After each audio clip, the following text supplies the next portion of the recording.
Excuse me. Okay, so hi everyone, welcome to the Authentic You podcast, and I'm very excited for my guest today, the amazing Dan. Welcome to the podcast, Dan. Thank you very much. Thanks for having me.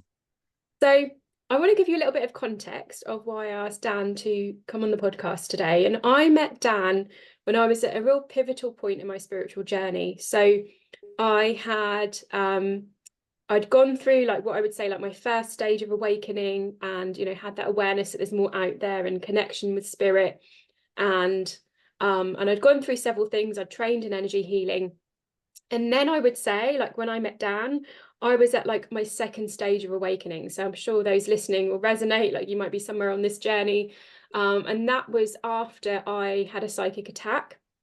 And that was a very kind of brutal push into my second awakening, which was awakening to the fact that in energy there is dark, there is light, there are entities, there are thought forms, and we need to do clearing ultimately. And I came and saw Dan for clearing, and then this led me on to that journey of learning about clearing, learning about dark, and yeah, ultimately to where I'm at now. So so Dan is an Espiritismo. I hope I've got that right. Espiritista, yeah.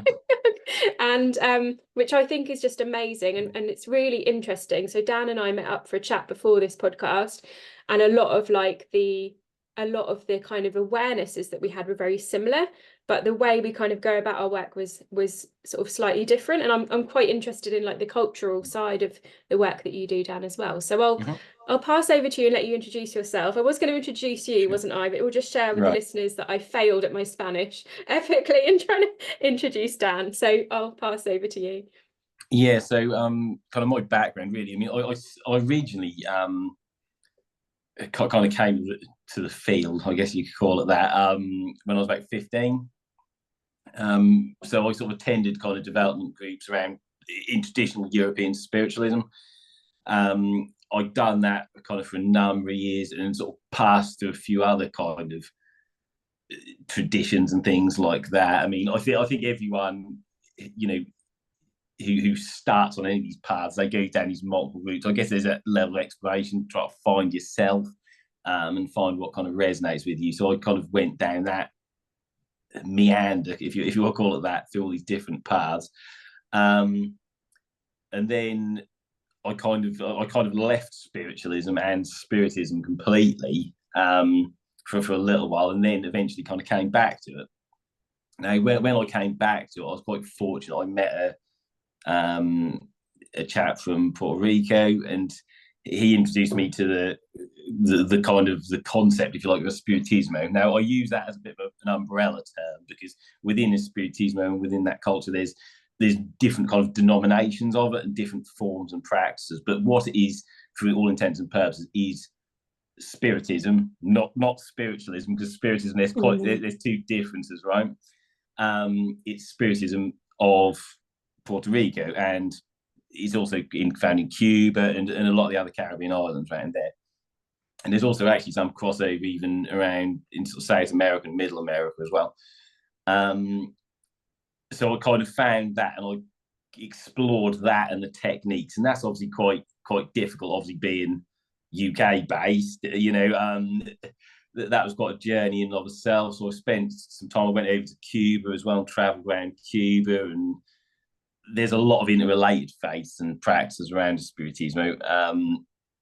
So I was experiencing them, sort of building up that kind of repertoire and that knowledge base. And then I eventually found a chap called Florencio Guevara. He's an elder within the Espiritismo community, very well respected, published author, and he kind of took me under his wing really and sort of trained me up within the styles and all the sort of techniques and processes of that tradition, specifically Mesa, Blanca. So yeah, that's kind of led me to where I am now, really. Amazing. And I'm sure our listeners would love to hear. I mean, I've experienced this session with you and what you do. Mm-hmm. Would you like to share a little bit about what does the work entail? What is it like? What does it feel like for someone? So one-to-one, I mean, everyone works slightly differently. Okay, so one-to-one, you tend to for all intents and purposes, most people would recognise them as a traditional kind of mediumistic sort of reading. Okay, everyone will sort of work slightly differently. Obviously, there's elements though which you might kind of come across which are going to be completely different. So that's the use of maybe, instead of things like people, some people use tarot cards. I know Freddie's like a massive rune fan. He loves the runes. But there's a lot of use of shells and things like that, because Espiritismo, again, using that as a blanket term, sort of came into being really as a culmination and an evolution of a lot of different beliefs and practices blending together. So you had obviously the native Taino of those islands, and their sort of indigenous practices. You then obviously had the advent of the slave trade and the West African beliefs that went over, and they kind of started to mix. And then obviously you had the Spanish, the Catholicism, and then eventually you had the spiritualism and spiritism of Europe go over, and that kind of all amalgamated in. So there's a lot of different areas that people draw on within their practices. It depends on their own strengths. So some people, I said, you'll get a lot of people use cards and things like that. That's not really my bag. I'm not so good with that. But when I do reading, I'm like more like a trance medium. So I'll go either like fully trance or semi-trance. And obviously part of that will be passing messages across, but sometimes you'll get cases and things where there's an element of healing needed. Now, the healing methods are done usually through natural substances and things like that. We call them limpias, and what that can involve, I mean, there's various ways of doing it. I'm trying not to go too kind of off tangent here, but there's various ways of doing it. One of my ways of doing it, which I prefer, I like to do a comprehensive one, but one of the aspects of that is sweeping with different herbs, and the herbs can be soaked in different waters, like things the traditional holy water, but also in spiritual colognes like Florida water and Kananga water and things like that, which are frequently used in our practices, okay, as a cleansing medium, if you like. Okay, so again, like I said, when somebody comes to you, it can take many forms. It depends on what the person needs and what they're after, really. Amazing. Yeah, and I've experienced one of those sessions with you, Dan, haven't I, with the herbs and with an egg, and yeah, that was really amazing. And what I thought was great was you were really like spot on about the things that you'd picked up on and that had like caused the energy attacks and the energy blocks and things. Like you were really spot on what you were picking up there. So what I love about the tradition is the comprehensiveness of it, and how you've kind of then tapped into that in your own way. And I feel like the like clearing element, the clearing and healing element, and maybe more clearing is the word, is kind of missed a lot in the spiritual community. There's a lot of focus on like love and light. And actually almost like, entities and attachments kind of get missed. Yeah, and I think just to interject there as well, what you have as well, and how I was always kind of brought up, and the thing is, and this is one of the things from the travels and stuff that I picked up a lot, you can't underestimate, especially in this kind of cultural context, the role of that Espiritista, from more often than not, serves as it was a community service, for want of a better word, because in places where some of these remote villages and things where people couldn't get access to medicines or psychologists and etc., they kind of fill that role, and in a lot of places they still do. So I was very much kind of brought up in it, so to speak, that that is your role. It's a community service. You're there to serve the community, and what you're doing should be holistic. So you're treating the physical, the spiritual, the psychological. So I always say when people do these things, it helps if they've got maybe a background or some training in things like coaching, counselling, whatever it may be, because more often than not, these things, it's not just a case of going, well, we'll take the energy off you. There's other sort of like aspects to it and facets to it which might be more mundane, either as a cause or a result of some of those attachments. So it's important to look at it as a holistic event and treatment, I guess. So I guess again, one for a better word. Yeah, one of the things that I've found, that's a really great point, like that holistic piece. You can't just treat like one part of it, because one of the things that I've found is like when people get recurring stuff happening in their energy, we need to look at like, okay, well, what's actually caused that wound that is attracting that? Like, what is the root cause of that wound? And that might be like, more often than not, it's like a childhood trauma, Sure. or even like past life trauma. This caused that wound, and if we don't address that wound, it's like we're cleaning out a wound and leaving it to get reinfected again. So yeah, I love that holistic approach. Oh, totally. And I think, you see it a lot, even kind of in a bit of a bizarre way, with some, I don't dare use the word hauntings, like localized sort of phenomena and stuff that, Oh, don't get me started on that. Well, the thing is, it can be like, some of these things, obviously, like I said, once you've ruled out all the mundane explanations and gone through that kind of process, you once you start digging into these things, 9 times out of 10, actually, it's usually the people within the sort of households and that who can be a catalyst for it. And there was a case I remember, this family, basically what happened, there's a family breakdown, parents separated, and there's a couple of kids around the age of sort of 9 or 10. They moved with mum like away, and the mother had kind of gone down to it saying, "You never seen your dad again." And they moved house because they hadn't been there very long, and this phenomenon sort of started happening. There was things started, it started with smells, as you probably hear. Then there was like things moving around and things being sort of books and stuff being sort of stacked up, and it became more and more overt and sort of oppressive in there, because they thought, as you'd probably expect, oh, this house is haunted. We've moved somewhere where there's obviously sort of like some pretty nasty history or something.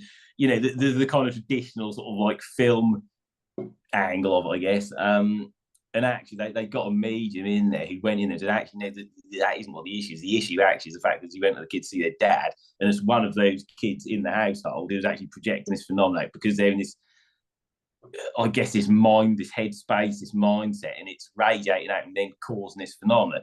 And he said, the only thing you need to do, you don't need to burn anything, you don't need to bless it, just let the kids see the dad, basically, which they did, and subsequently the phenomenon petered out and disappeared altogether. So it's always like you said, that there's all these different facets to it. It's not necessarily a one-dimensional thing. And that is an amazing example, isn't it, of how strong our intentions and thoughts are. Because in that case, the child's intentions and thoughts were so strong, they had created a entity in its own right, which was then attacking them. So and it's that thing of that magnetism. You'll put that magnetism out all the time, and obviously, with the less focused thoughts, i.e., well, the milk might go off, so you need to pop down the shops and get some more. They're sort of transient; they dissipate quite quickly. When you get like a pretty deep-seated neurosis, or like an issue like that within a space, it starts to kind of. I like to use a bit of a Febreze analogy. Other products are available. Where if you spray a little puff of the stuff around the room, it'll dissipate pretty quickly, right? If you sit there with your finger on it, pumping loads of stuff in the atmosphere, it's gonna get pretty heavy in there, and it's going to be almost like choking. And it's the same kind of principle, Yeah, definitely. I love that analogy of the Febreze. Although Dan does not sponsor Febreze, we might get Febreze contact us and say, can we have Dan as our sponsor, and we'll sponsor your podcast. Could be worse, could be VIP. Yes, exactly. I had a really really embarrassing experience where I was doing a training session once, and I'd set up this YouTube to play this video about leadership, and hadn't realised it was a version of YouTube with ads, and I was playing it to a room of this leadership team, and suddenly the VIP advert came and we had to sit through it before the video came, when I was like, oh my gosh. Just roll with it, right? Yeah. Anyway, side note, but yeah, I love that analogy of like you say, our thoughts are like that spray, and if we're really, and I've experienced this, and Coral has too, where like someone's thoughts we've experienced this with like people who've had like really obsessive thoughts, or like have been drinking. Like we know full well that someone has been drunk because they've sent like drunken messages. And then we felt like we were like being attacked like all night, and I had to clear a load of stuff off us the next day. And it was like you say, that intensity of thought, like that's not really, like that's holistic as well to consider. And but the thing is, the other thing you tend to find as well, it's what that kind of thing, it becomes a bit of a spiral basically. So the thing is, what you tend to find is you've got that thing of, I mean, everyone uses that analogy of going, you know what it's like when you go in a room and there's a blazing row and they're really nasty argument. You can sort of, you can physically feel it in the air, can't you? You know, that tension and that kind of horribleness. But obviously, what that, I've got loads of theories about this sort of stuff. Do you know what I mean? You sort of like come up with them as you kind of go a little bit, but it seems to almost generate its own sort of gravity or like resonance a bit. So what happens is you tend to perpetuate, it could be negative or positive, whatever term you want to use, but it creates this resonance where then it starts attracting likeness or things which resonate within that kind of frequency. So again, and you always find that, and you sort of see it in people's lives sometimes. It's like where they might get ill, or they've got a really negative mindset, and you get this succession of quick events where everything starts going really badly wrong, and it's this really self-perpetuating cycle. Now, it's not to say they're to blame by any means, but it's just, what that does is there seems to be some level of resonance and kind of magnetism where, to use the phrase, like attracts like a little bit, and even if it's subconscious and unknown, and that certainly seems to, in my experience, there seems to be some element of truth in that. But like anything, these things are very kind of hard to prove in a kind of scientific way, almost. So as I say, you'll cut these theories and things like that. But that's just, in my experience anyway, there seems to be some sort of level of basis, or kind of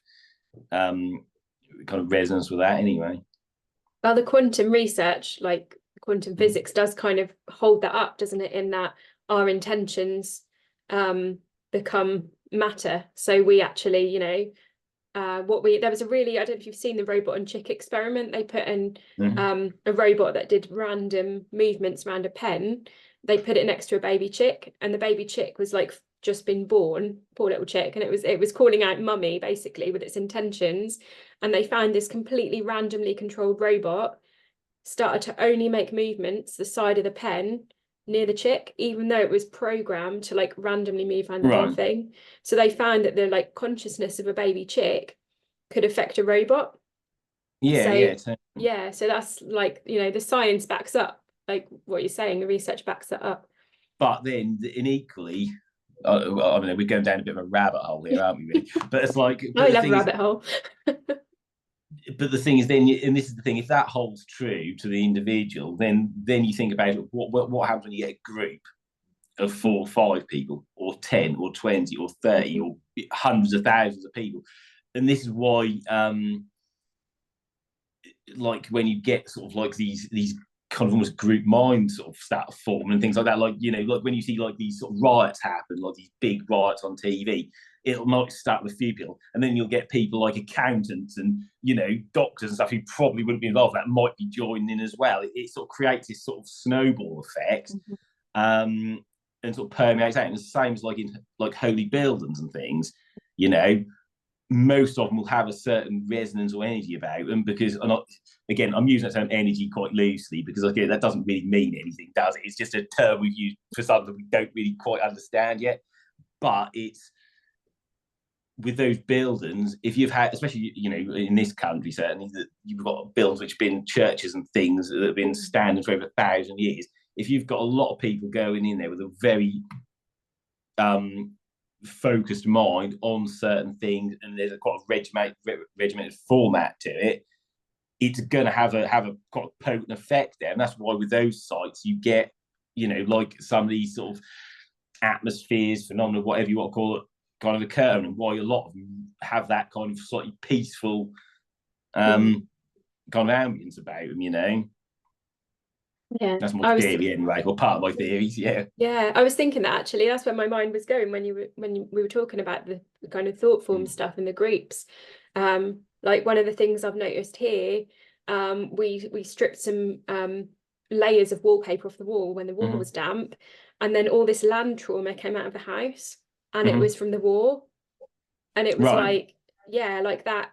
It's like strong intention of that group, like really can then imprint on the land, and then sometimes not until like you do something and then it comes out. So yeah, like you say, going to a church, like anywhere that can be well, I mean, it can held. be any sacred site, really. I mean, it can be, the thing is that you tell, or certainly my experience anyway, I mean, it's like the outside sites now, usually they're tuned in more kind of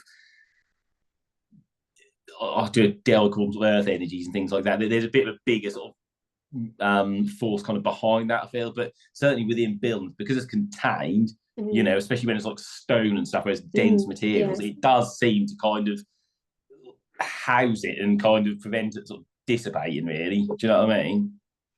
Yeah, definitely. Yeah, that makes sense with the stone of the churches and things. So for anyone listening, should we move on to like some practical tips? So we've talked a bit about like having a holistic approach when thinking about this work, and how energy of our thoughts creates our reality and creates energy. So what practical tips would you share on those topics for anyone listening, Dan? I think, I mean, it depends how kind of deep you want to get into it, really. This is the thing. So I think, I mean, every day, I think we go deep around this okay. podcast. Okay, right. But well, I think for every day, I think for people, I think it's just I mean, there's some really sort of basic stuff you can do. Really, I know it sounds kind of bizarre, but it's just even like with like your home and that, it's keeping it clean, hoovering. It just, I know it sounds really like odd and bizarre, but that there's that phrase that cleanliness is next to godliness, and there's kind of an element of truth in that, because you tend to find, obviously, if you let your house get in a state, and it's like you go, if you've got people who have got a lot of clutter and stuff, you go in there, it feels quite oppressive in there, doesn't it? Do you know what I mean? And there's a lot of traditions, certainly in South America, Middle America, and Caribbean, of it's the whole spring clean thing, but you're doing it more regularly. You're sweeping that stuff out. You're cleaning. You're physically cleaning, but obviously, in turn, not only is that a physical process, it's almost like a ritualized process, and because you're thinking about it as well, it then ultimately impacts the physical environment as well. So you're kind of almost having a dual like layer to it, if you want to call it that. I always say, you've got certainly even just like having like just, I mean, again, I'm kind of trying to keep it very sort of basic, because I mean, there's very sort of convoluted methods you can use. I don't know if anyone's like got like a hermetic sort of angle or studied any of that stuff. There's very like in-depth sort of techniques you can use for cleansing the space and your own sort of like personal sphere. Not just wafting around sage. Oh no, don't do that. Yeah, no. That's the thing. Yeah, I've got a bit. I'm just dancing around with sage, and everything's just gone. Everything's all right. Well, the problem is, I mean, you've got all the whole appropriation sort of Sorry, part of that, and the cultural kind of thing with that. But I've got a friend who is like First Nations, and as he put it, you've got that's not really it's confined to certain areas. When you're harvesting those substances, you should be taught how to do it, because there's certain songs and offerings and things like that you should be using to do that. And I think the problem is in certain areas that's becoming quite endangered, because that's getting sort of exploited and put in these shops and things like that. It's just a world of problems. And he said, well, he and some others have told the same lines. Like it's a sedative. It's not really a deep cleansing sort of substance, really. So I think this is probably why, like, when you see people sort of go, I'm going to get someone in, they're going to sage my house because I've got this entity problem, and then that might work temporarily. But then I don't know why I'm laughing, because it's not funny. Well, it comes back hard, doesn't it? 9 times out of 10, it comes back with a vengeance, because as a few people have said to me, it's kind of, you're effectively sedating it. You're not getting rid of it. And somebody else said, he said, if you've got a deep-seated sort of spiritual issue in, say, a property, or even with yourself, doing that, it's kind of like going into a hoarder's house and wafting a feather dust around. Do you know what I mean? Mm-hmm. You're not really getting to the root of the problem there. Yeah. So there's a lot more effective ways. But I think if anyone uses that kind of stuff, you know, and I'm sure everyone has at some point, you know, either out of just like, you know, perhaps like you don't be educated on the sort of like the subject matter or whatever, you know, it's got to be, you really want the guidance of someone from those cultures. Do you know what I mean? Because it's just out of respect, if nothing else. Do you know what I mean? And some cultures actually use it for bringing stuff in, don't they? Well, Rather and this than is the thing, clearing and out. it depends precisely. I think, like I said, it's not just a case of setting fire to stuff and wafting it about. You know, it's got to be there's a very sort of comprehensive process behind it, and the things unless you understand that, it's kind of, I always say it's like a bit like giving a sort of like toddler loaded firearm. Do you know what I mean? You can cause a hell of a mess very quickly. Do you know what I mean? If you don't know what you're doing with it and have that respect for it, you know. That has to be the quote of the podcast.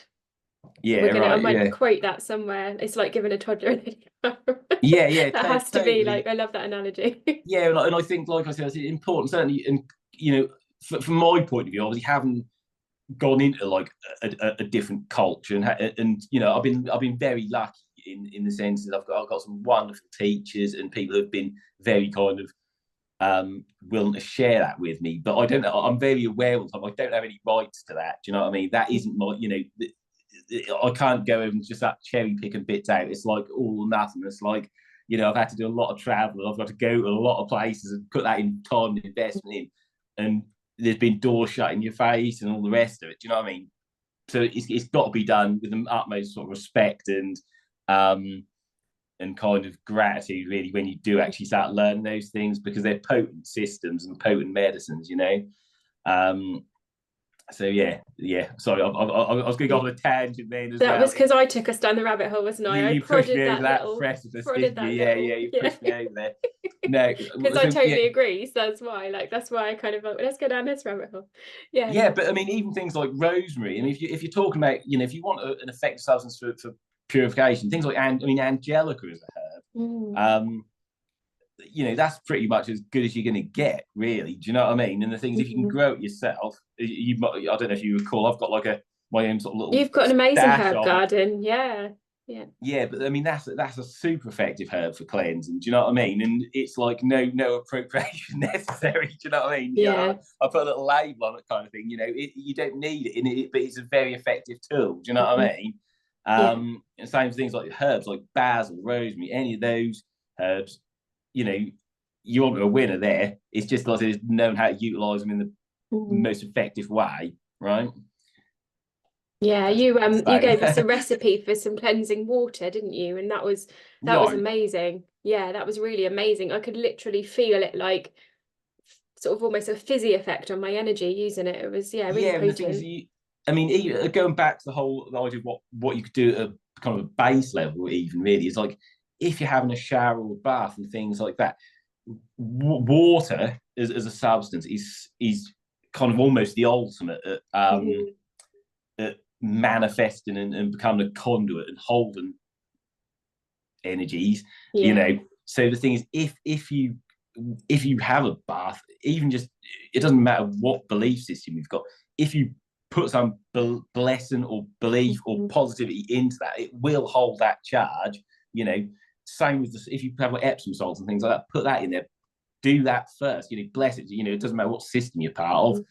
Do that first and chuck it in there. Because the thing is, if you then let it air dry, you'll air dry yourself. Don't rub it off, kind of thing. So that kind of makes it done. Let it sort of absorb in your skin, kind of thing, and it will help. Do you know what I mean? It's not okay. You know, if you're kind of in an exorcist head spinning, vomit and pee soup sort of stage, it's probably not going to be the be all and end all. But you know, as a general rule of thumb, you know, to cleanse yourself off, because you walk down the street, especially at the minute, you know, times is hard, you know, and if you're in an urban area where it's densely populated, you're going to be picking up a hell of a lot of stuff off people, you know, whether you realise it or not, you know. And because of that, you know, it's important to have that, not just your physical hygiene and health, but your spiritual hygiene and health as well, you know. Thank you for saying that, Dan, because that's something early on in my spiritual journey, like teachers and mentors used to say to me, oh, just put yourself in a bubble, you'll be fine. And I was like, but I'm not fine. Like I'd go to London and it was like, right. And totally, I mean, the things, and don't get me wrong, there is some again, like I said, it's subjective, isn't it? In my experience, there's some validity to that. Do you know what I mean? Yeah. Because a lot of like the Hermetic stuff is based heavily on visualization, influence, and those subtle forces and things like that. And that's incredibly potent, but equally that requires a hell of a lot of training and a lot of practice.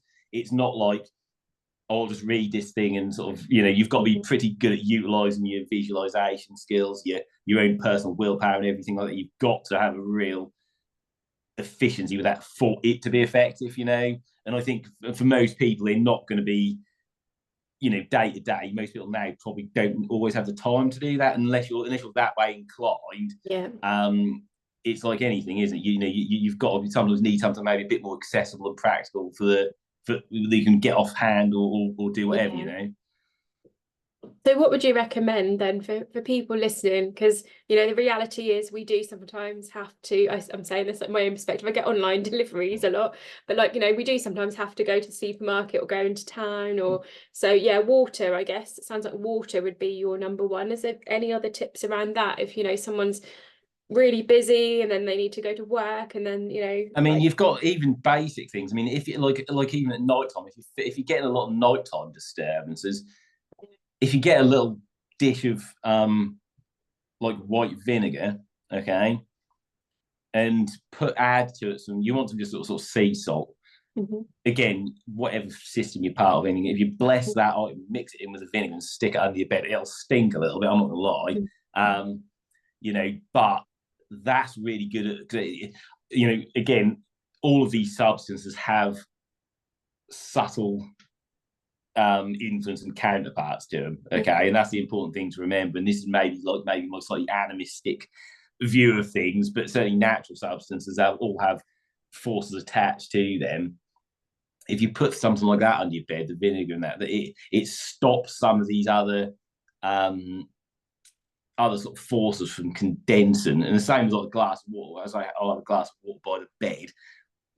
If you go and do hard times or something like that, I probably wouldn't recommend that because it can act as a conduit, you see. That can actually cause some nighttime disturbances, things like that, So, I mean, like I said, there's a million and one different little sort of things you can do.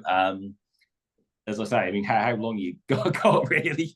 I could make a little handbook. I could see Dan's handbook of clearing using items you have in the house.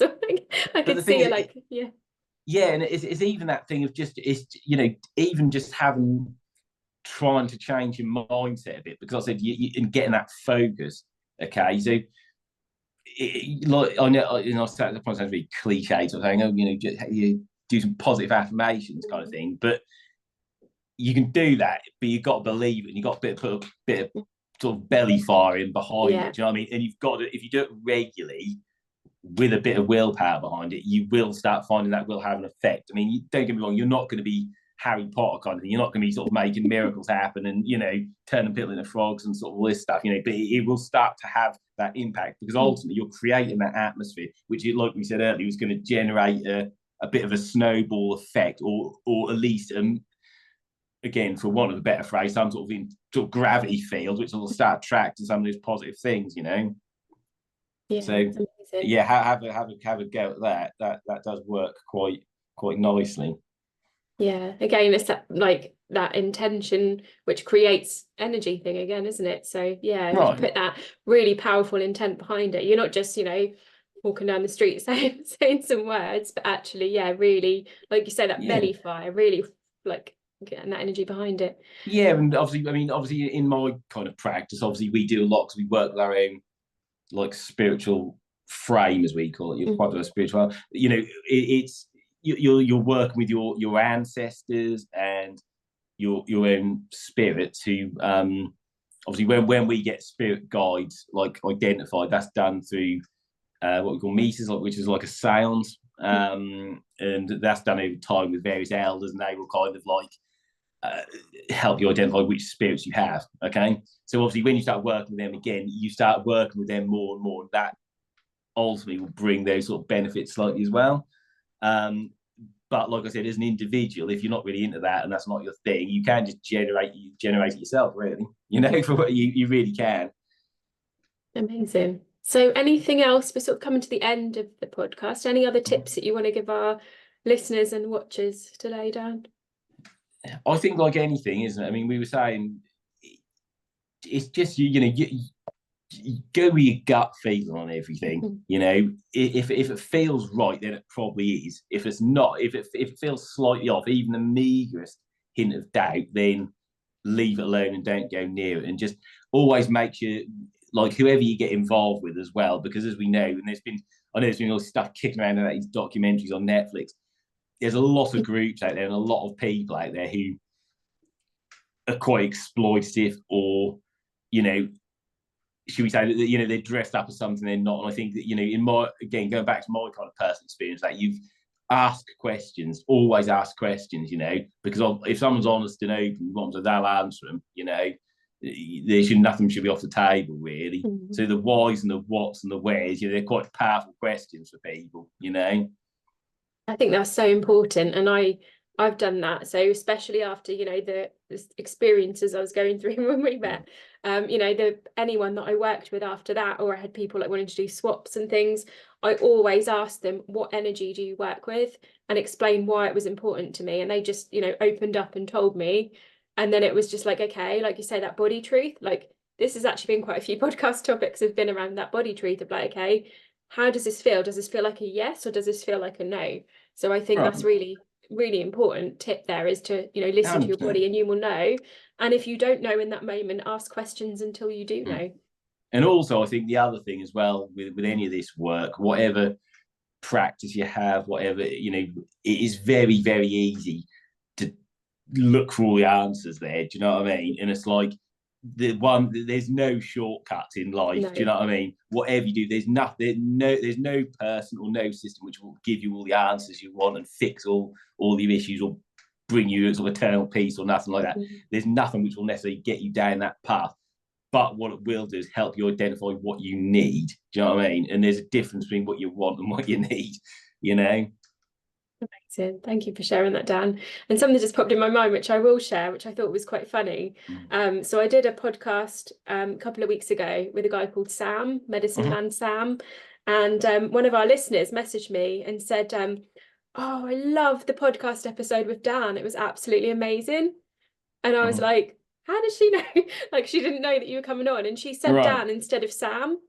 But it's like she was already connecting to our podcast. It was really funny. I said, do you mean Sam? She was like, no, I'm sure it was Dan. I was like, well, weirdly, I've got Dan on the podcast tomorrow. So hopefully someone will like it anyway. So someone's already psychically picking up that you were on the podcast. So, and nobody knows yet. So okay, that's pretty cool. Yeah. Okay, cool. Awesome. Cool. So if anyone wants to get in touch with you, what's the best way if they have any more questions?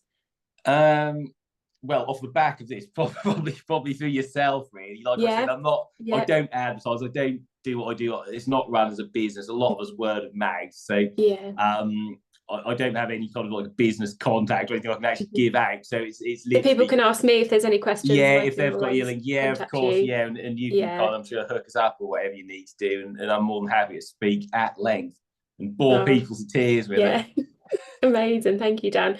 And I think that's great. Like, can we just stop for a moment and appreciate you, Dan, that you do this because it is something that is part of you and you love it, and you're just showing up on the podcast today to talk and share and educate. So thank you. Can we just really appreciate that? So thank you so much. And like I said, it is, I think, like anything with these things, it's very easy to people get very kind of money or power oriented about the whole thing. I think the point is, if you ever do these sort of things, because obviously we do know people who do these things full time as a living, but as soon as money becomes the motivating factor for it, it's like give it up and go get an office job. Do you know what I mean? Because that shouldn't be about. I mean, obviously I don't do this full time. I have an actual job, so that's probably maybe easy for me to say that, but as we know, root of all evil, as they say.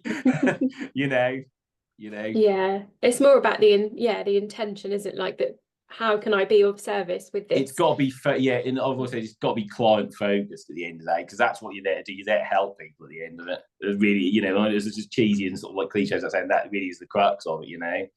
Well, that's why we're here, isn't it? Like that's our kind of individual Authentic You podcast, authentic mission and journey of like why we're here on the planet with these gifts and with these skills is to to be of service. So yeah, I love that. So thank you. Amazing. No. Anything else you want to share before we finish the podcast? No, I'm all right. Thanks. That's sort of, thank you so much for having me. Very much Well, appreciated. thanks, And thanks for I being here. hope some of that's kind of some use to somebody. Yeah, I'm sure it will be. Thanks so much, Dan.